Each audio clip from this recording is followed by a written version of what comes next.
રાજ્યના ખેડૂતોના માથે માવઠાનું સંકટ યથાવત। આજે 16 જિલ્લામાં કરા સાથે વરસાદની હવામાન વિભાગની આગાહી।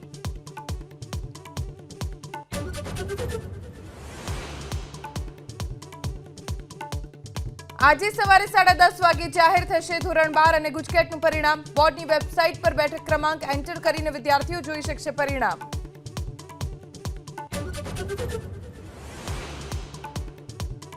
ગુજરાત હાઈકોર્ટના 7 નવા જજની આજે શપથવિધિ। સવારે 10 વાગે હાઈકોર્ટના ચીફ જસ્ટિસ સુનીતા અગ્રવાલ લેવડાવશે શપથ।